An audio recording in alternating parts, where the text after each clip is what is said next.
서울의 한 초등학교. 늦가을의 찬바람이 복도 창문을 두드리고 있었다.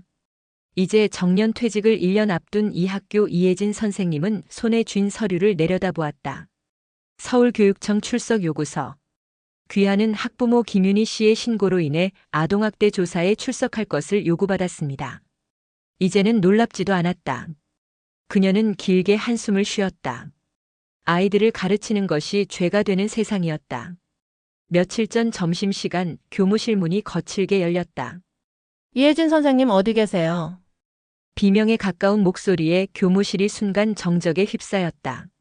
서류를 정리하던 교사들이 조용히 고개를 들었고 복도 쪽을 향해 서 있던 교감이 다가갔다. 무슨 일이신지요? 무슨 일이긴요. 우리 애가 집에서 울고 있어요. 선생님이 나를 공개 망신 줬다면서. 이혜진 선생님이 소리가 난 쪽을 바라보았다.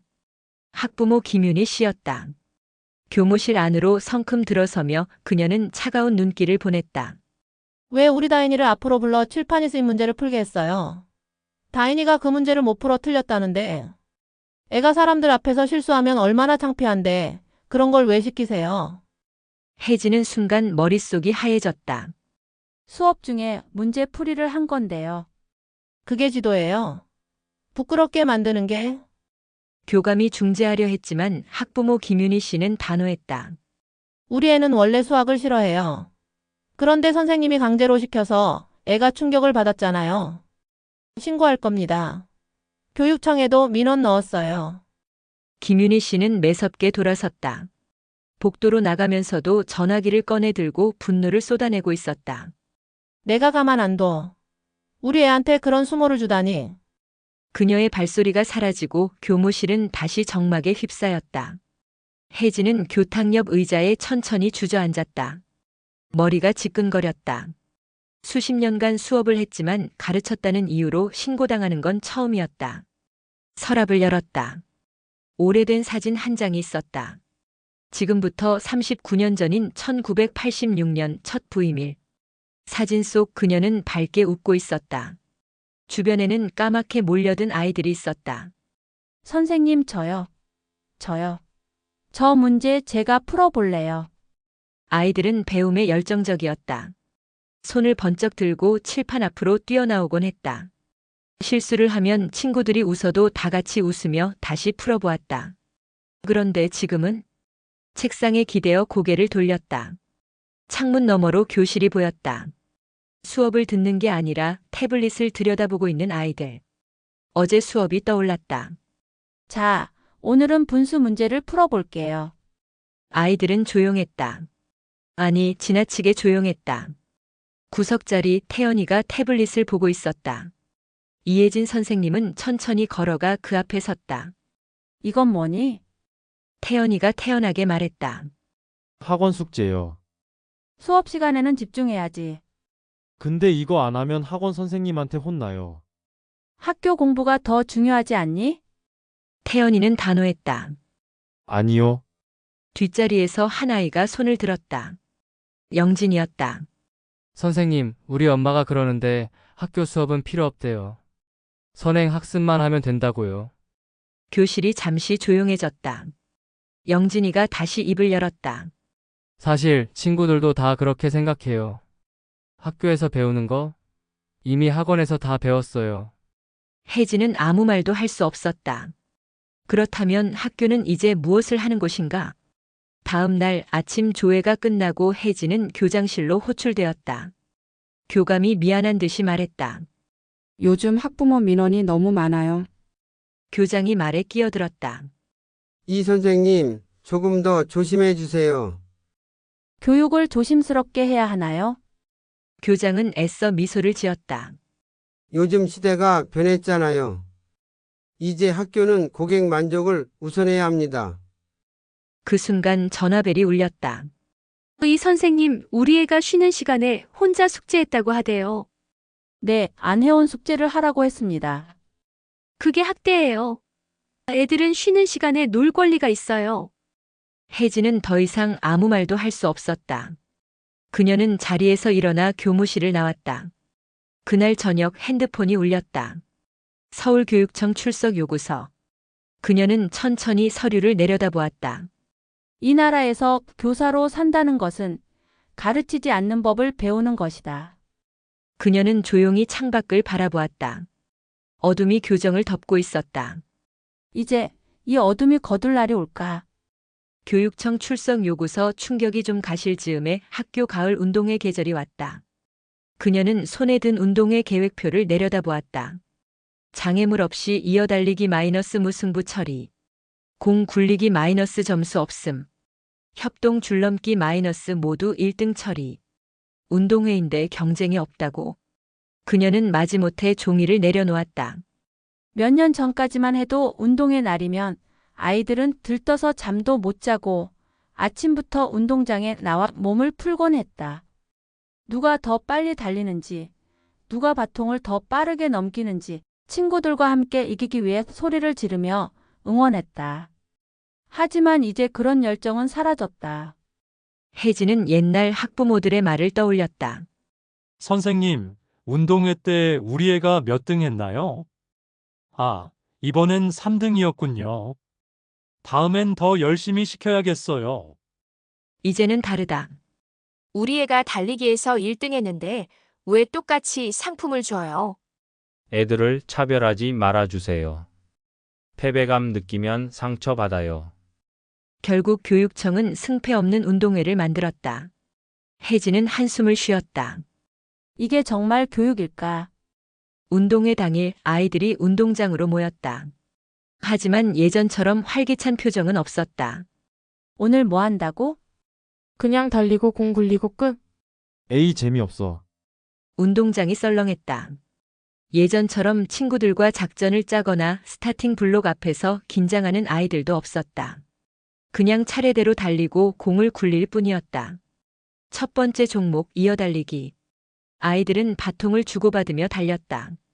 하지만 결승선에 도착하자 사회자가 마이크를 잡고 말했다. 이번 경기는 모두 1등입니다. 다 같이 박수.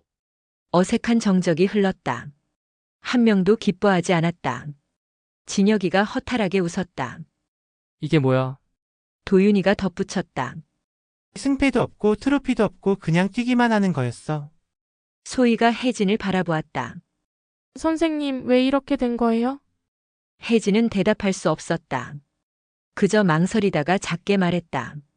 경쟁은 나쁘다고 했으니까.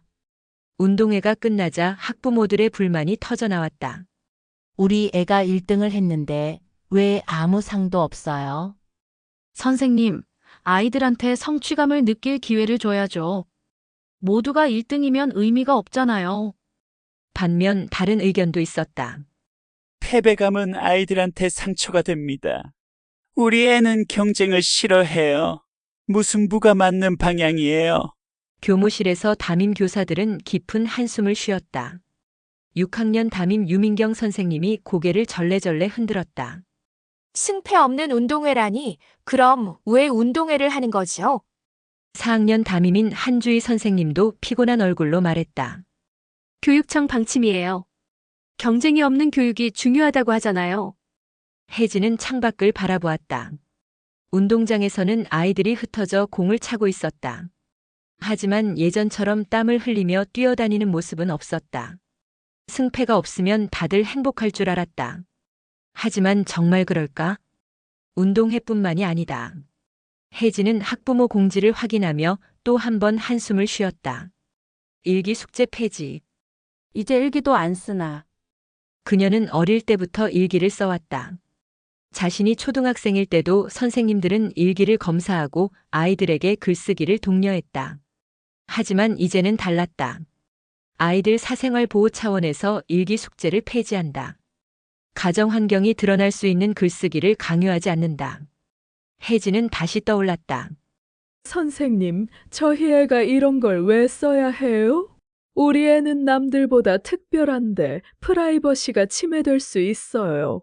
결국 교육청은 사생활 보호를 이유로 초등학교에서 일기 숙제를 없애버렸다. 이혜진 선생님은 6학년 교실로 돌아갔다. 얘들아, 일기 숙제 안 내도 돼. 아이들이 환호성을 질렀다. 와, 진짜요? 이제 글 안 써도 되네. 그런데 뒤에서 한 아이가 조용히 말했다. 근데 난 글 쓰는 거 좋아했는데. 혜진은 순간 가슴이 철렁했다. 모두가 숙제 없어진 걸 반겼지만 정작 글쓰기를 좋아하는 아이들에게는 기회가 사라진 것이다. 경쟁을 없애고 차이를 없애고 모두가 똑같아지면 결국 아무것도 남지 않는 것이 아닐까? 다음 날 수업 시간. 얘들아, 이번 운동회 어땠니? 소희가 대답했다. 그냥 그랬어요. 진혁이가 손을 들었다. 솔직히 재미없었어요. 왜 그렇게 생각하니? 예전처럼 백임 달리기도 하고 계주도 하고 싶었어요.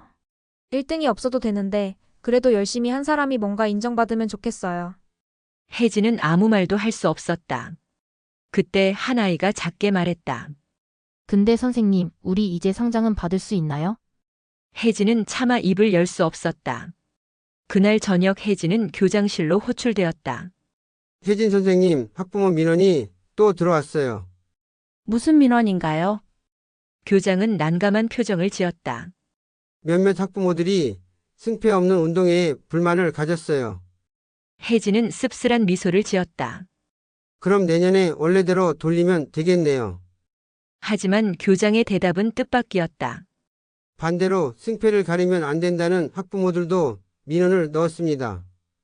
그래서 운동회는 앞으로도 무승부로 진행될 겁니다.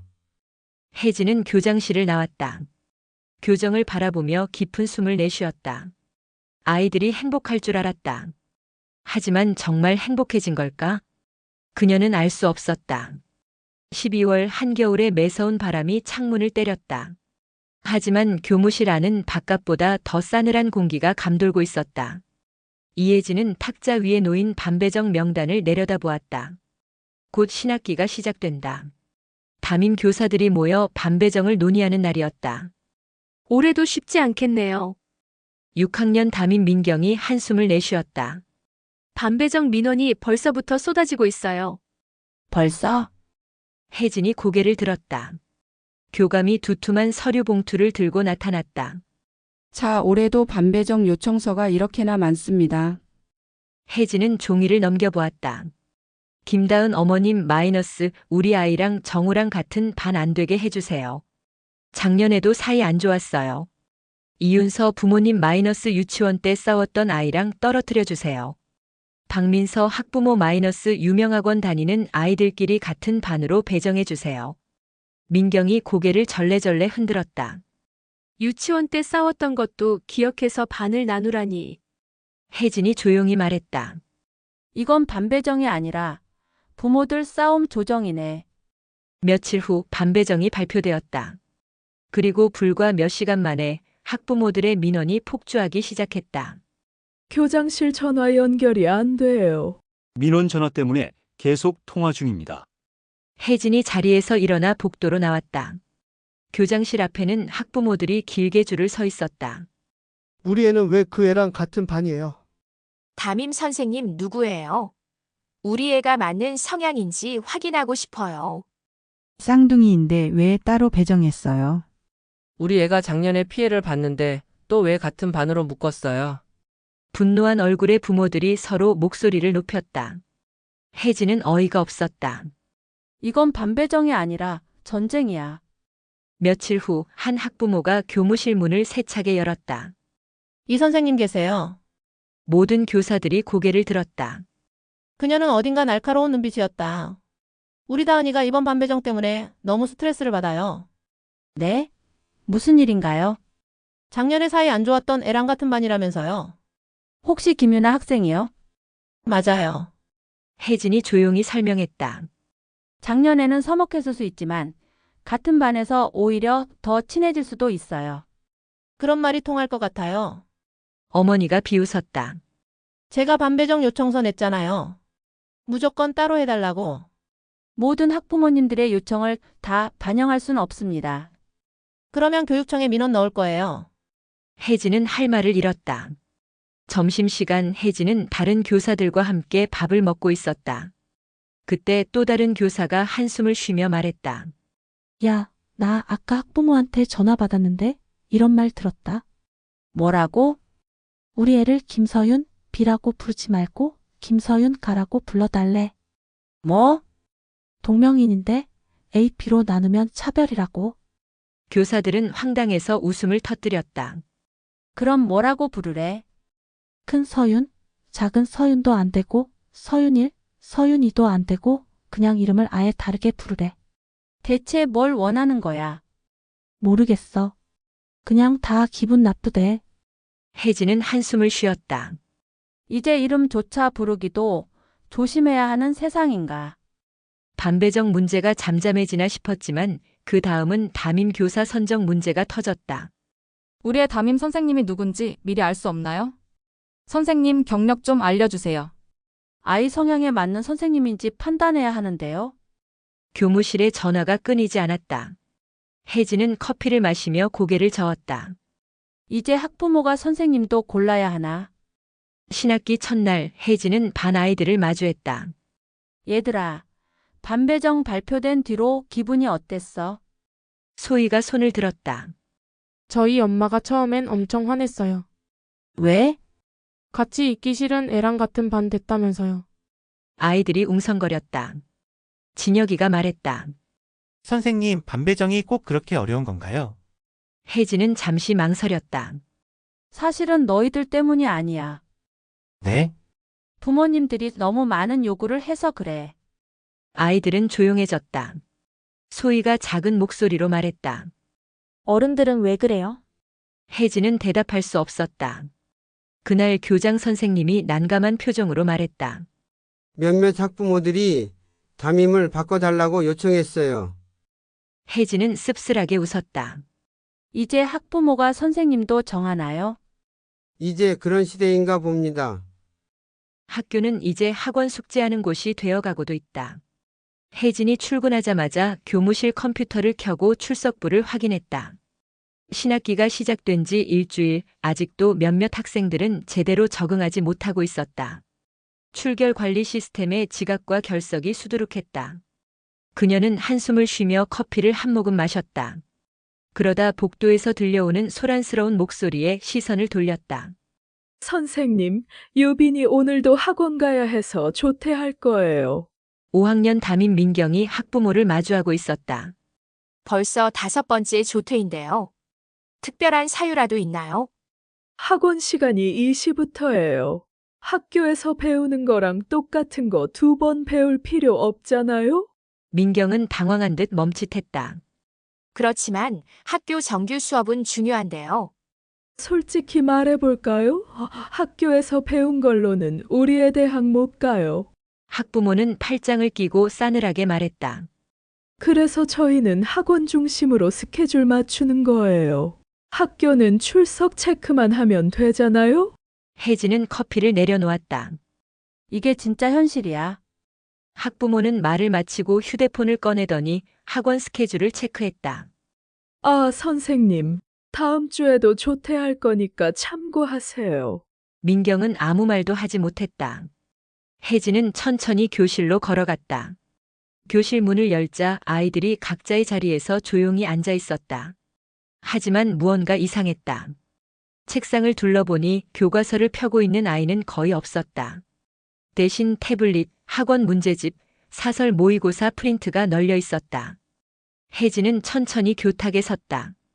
얘들아, 지금 뭐 하는 거야? 한 아이가 태연하게 대답했다. 학원 숙제요. 혜진은 당황했다. 지금은 학교 수업 시간인데? 그런데요? 또 다른 아이가 힐끗 쳐다보며 말했다. 어차피 학교 수업은 다 학원에서 배운 거잖아요. 학원 숙제 밀리면 혼나요. 학교 숙제는 안 해도 되지만 학원 숙제 안 하면 벌점 받아요. 혜진은 순간 말문이 막혔다. 그녀가 알고 있던 학교와 아이들이 생각하는 학교가 완전히 다른 공간이다. 학교에서 공부하는 이유가 사라진 걸까? 점심시간 혜진은 다른 교사들과 함께 이야기를 나누었다. 너희 반도 그래? 응, 학원 숙제하느라 학교 수업을 아예 안 들어. 애들이 대놓고 학교 수업 필요 없다고 말해. 다들 한숨을 쉬었다. 수업 시간에 자는 애들도 많지 않아? 응. 밤늦게까지 학원 다니니까 낮엔 피곤해서 자는 거야. 민경이 나지막이 말했다. 이젠 학교가 학원 갈 때까지 버티는 대기실 같아. 혜진은 조용히 창밖을 바라보았다.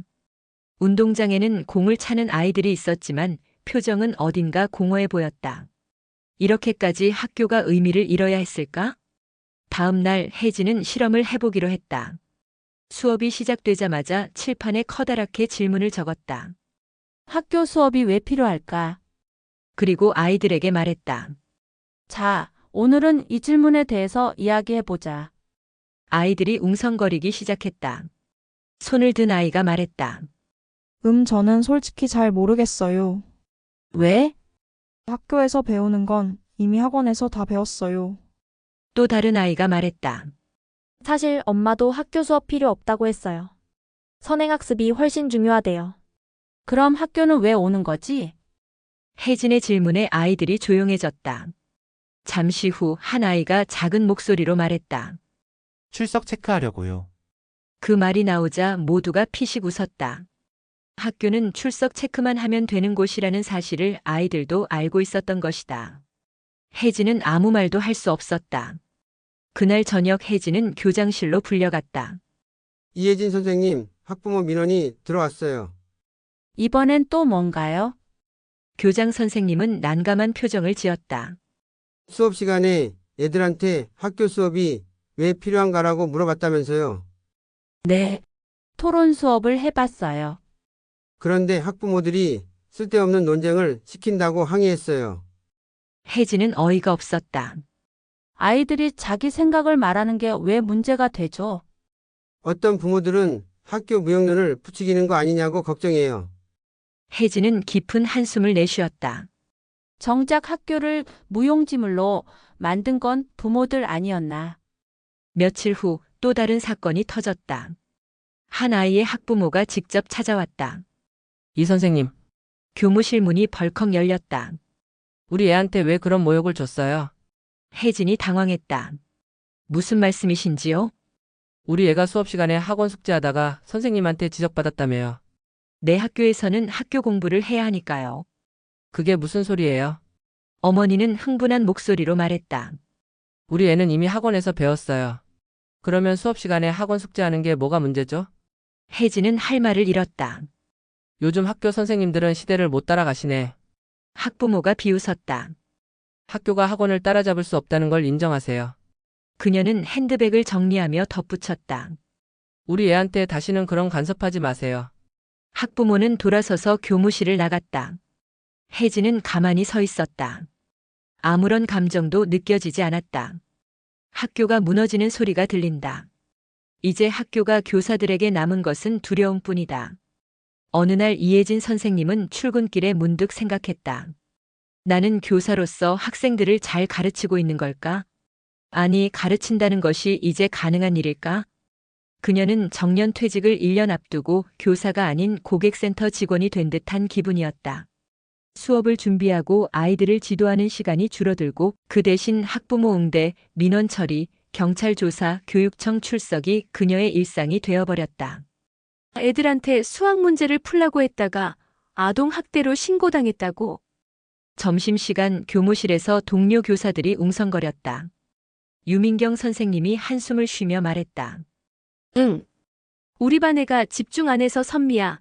칠판 보고 문제 풀자 했는데 그게 공개망신이라며 학부모가 신고했어. 그게 신고감이라고. 그러게. 요즘은 그냥 애들한테 말 거는 것도 조심해야 해. 혜진은 커피를 마시던 손을 멈췄다. 나도 신고당한 적 있었지. 칠판 앞으로 불러낸 게 정신적 학대라며 학부모가 경찰에 신고했던 그날. 그리고 학부모의 폭언과 삿대질.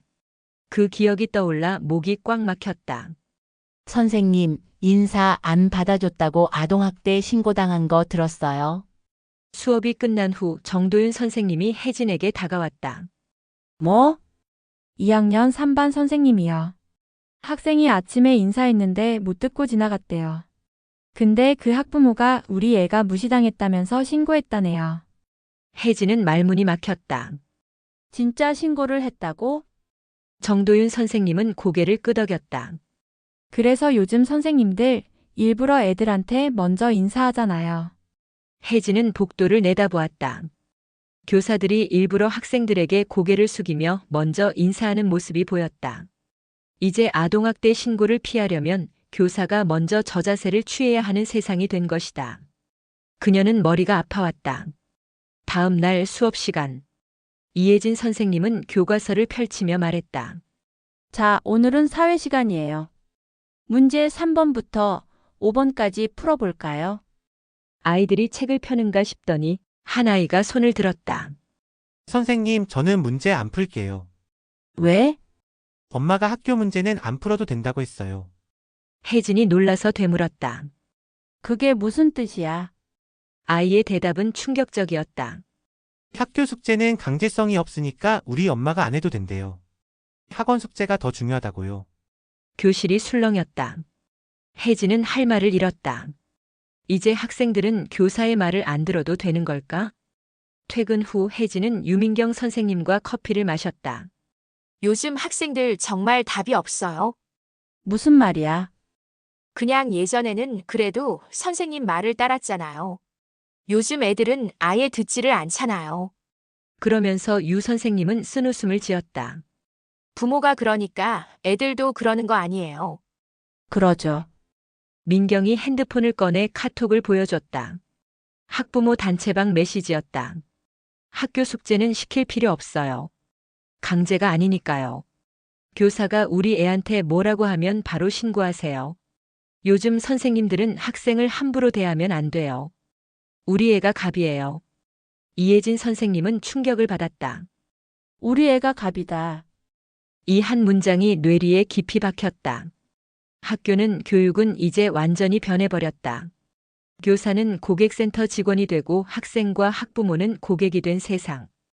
혜진은 차가운 커피를 내려다보며 생각했다.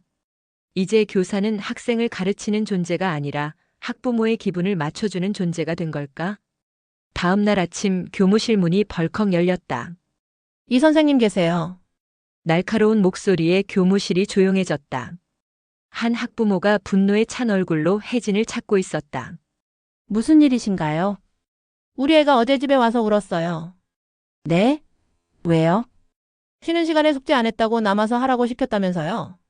네. 원래 수업 중에 숙제를 하면 안 되니까요. 그게 아동학대예요. 혜진은 당황했다.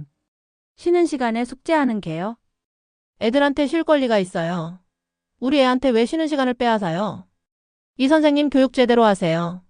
이거 신고할 수도 있어요. 학부모는 문을 세차게 닫고 나갔다. 혜진은 멍하니 서 있었다. 이제는 숙제하라는 것도 학대가 되는 세상이구나. 퇴근 후 혜진은 버스 정류장에 서 있었다. 노을이 지고 거리는 차들로 가득했다.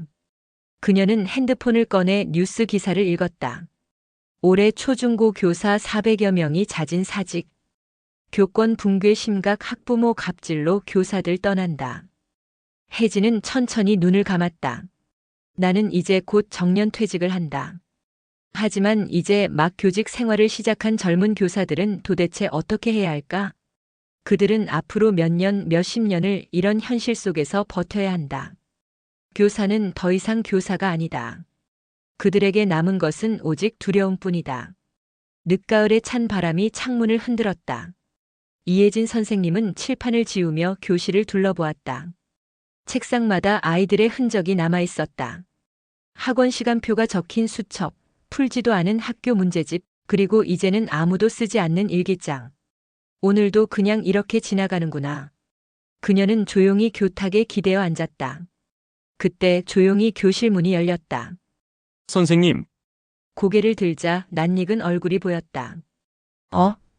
저 기억 안 나세요? 20대 후반쯤 되어 보이는 남자가 수줍게 웃고 있었다. 혜진은 잠시 멍해졌다가 순간 떠올랐다. 진우구나. 네, 선생님. 그녀는 자리에서 일어나 다가갔다. 와, 너 정말 많이 컸구나.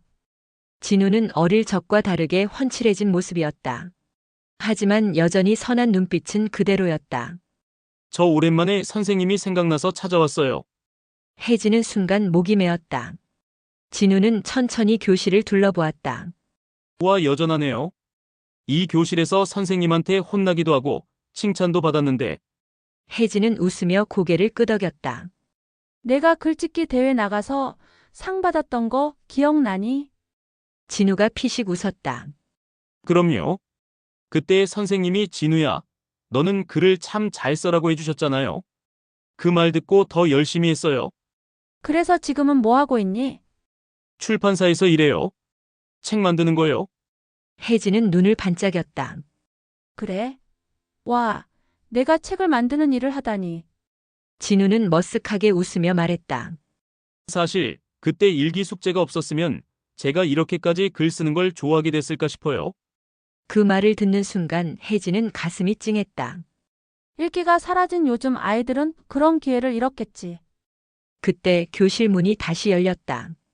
선생님, 여자 2명과 남자 1명, 3명이 더 들어왔다. 그녀는 깜짝 놀랐다. 다들 어떻게? 진우한테 연락받고 왔어요. 그녀는 하나하나 얼굴을 확인했다. 강희, 순기, 그리고 지연이었다. 어릴 적 밝고 장난기 많던 그 아이들이 이제는 어엿한 사회인이 되어 있었다. 우리가 졸업할 때는 선생님이 다른 학교로 발령 나셔서 인사도 못 드리고 헤어졌었잖아요. 저희들이 이제 성인이 되니 선생님 생각이 더 많이 나서 찾아왔어요. 혜진은 순간 목이 메었다. 아직도 나를 기억해주는 제자들이 있구나. 제자들은 교실 책상에 둘러앉았다. 요즘 애들은 어때요, 선생님? 지연이 물었다. 혜진은 잠시 고민하다가 천천히 말했다. 너희가 학교 다닐 때랑은 많이 달라졌지.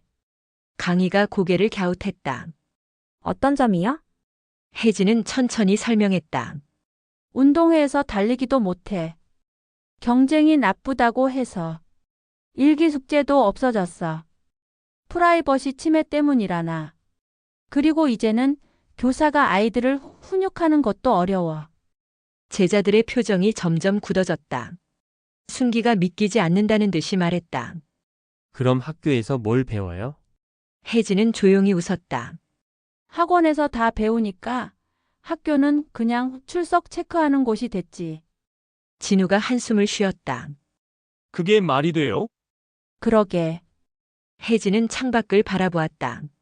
이제는 교사들도 수업을 하려 하지 않아. 왜냐면 애들이 듣지도 않으니까. 아이들은 충격받은 얼굴이었다. 잠시 침묵이 흘렀다. 그러다 강희가 말했다. 그래도 저희는 선생님한테 배운 게 많아서 다행이네요. 혜진은 놀라서 소희를 바라보았다. 무슨 뜻이야? 우리는 어릴 때 학교에서 배운 걸 지금도 기억하잖아요. 그런데 요즘 애들은 학교에서 뭘 배우는지 기억도 못할 것 같아요. 순기가 고개를 끄덕였다. 맞아요. 요즘은 학원에서 배운 게 전부니까. 진우가 조용히 말했다.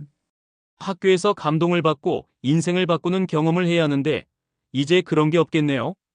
혜진은 가슴이 먹먹했다. 너희가 이렇게 말해주니까 그나마 위로가 된다.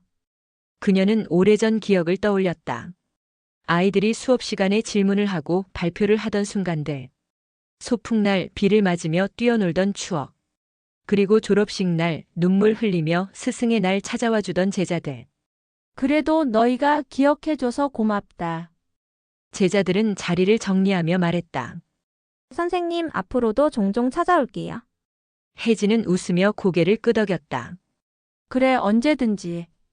그들이 교실을 나가는 모습을 보며 혜진은 조용히 중얼거렸다.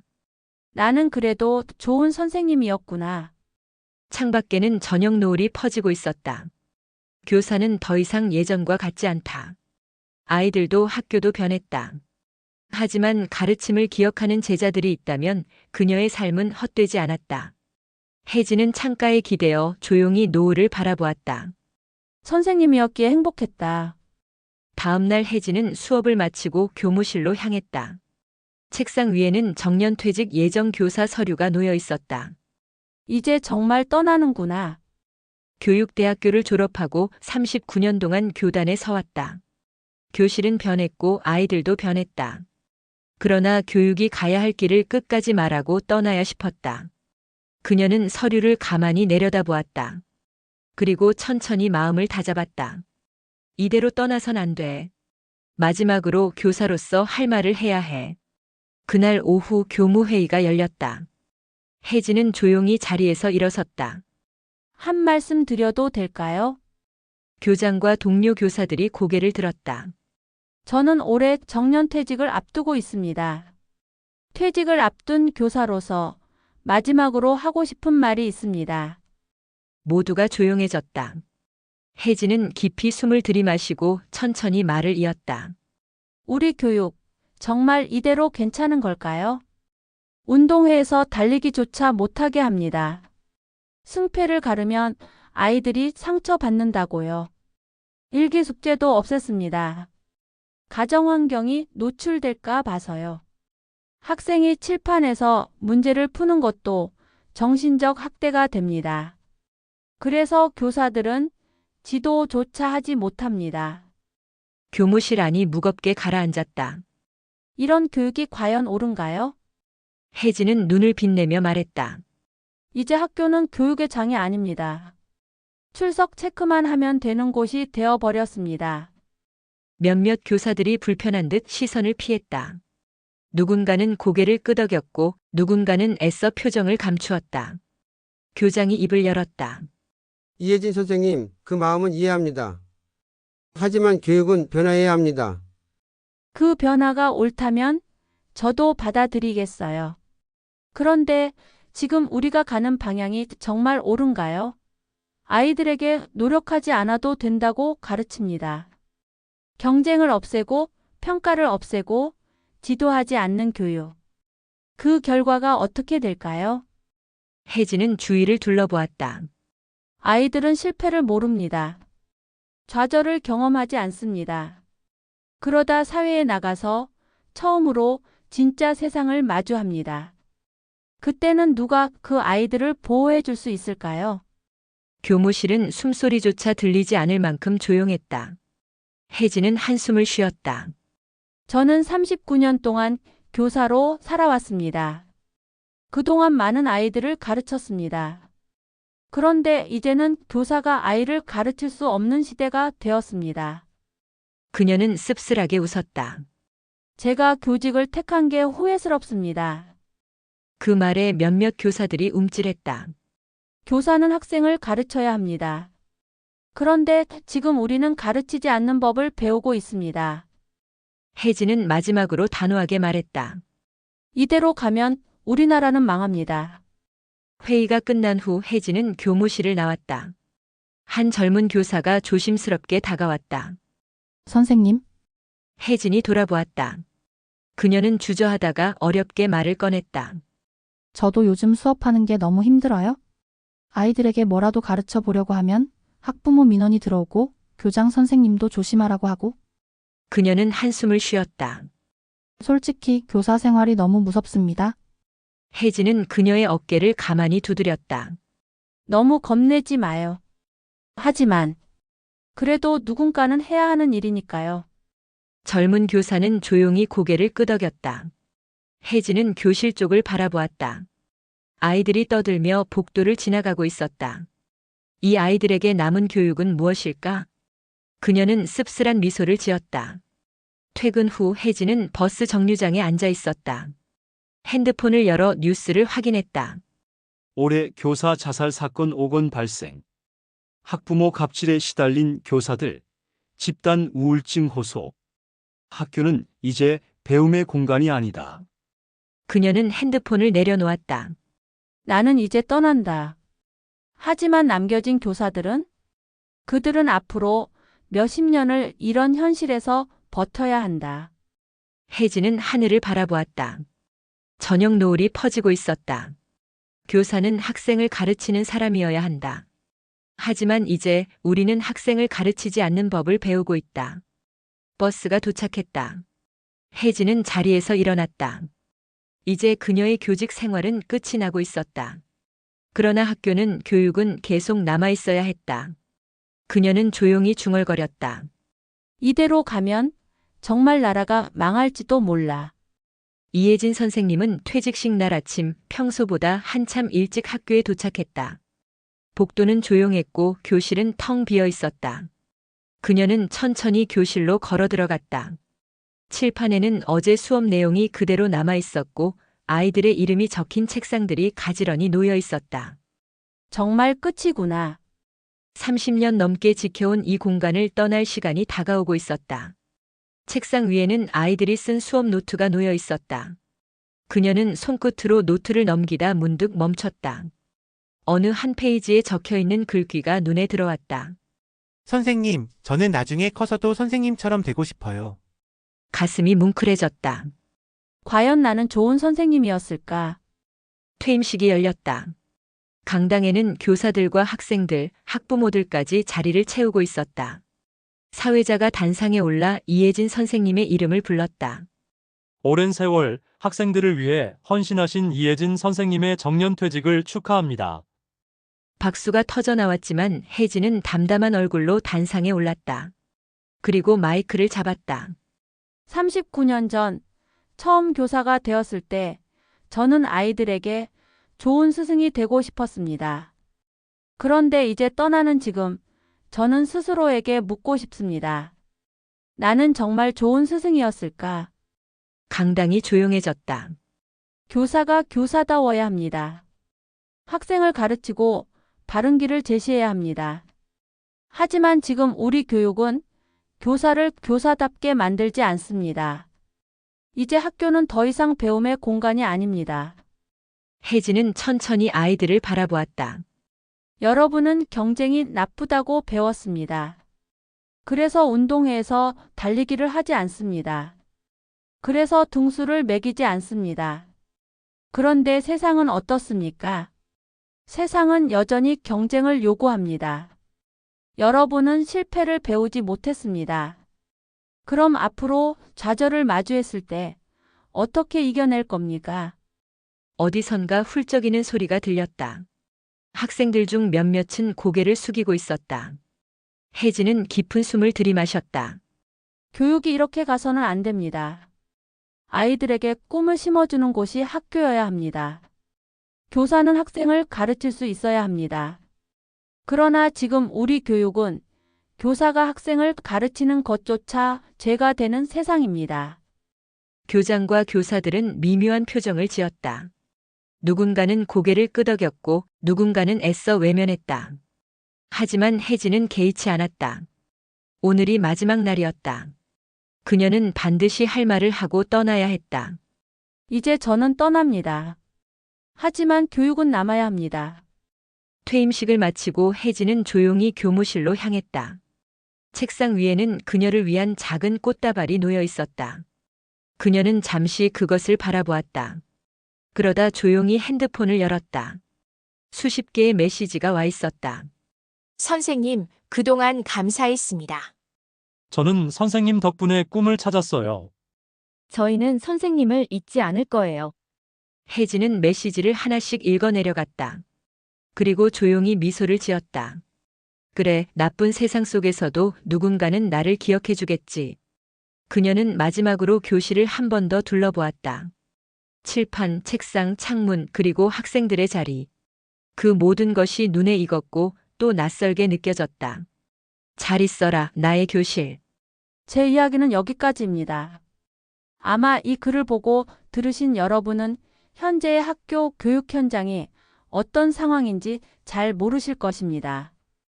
여러분이 학교에 다니던 시절과는 너무 많이 변했습니다.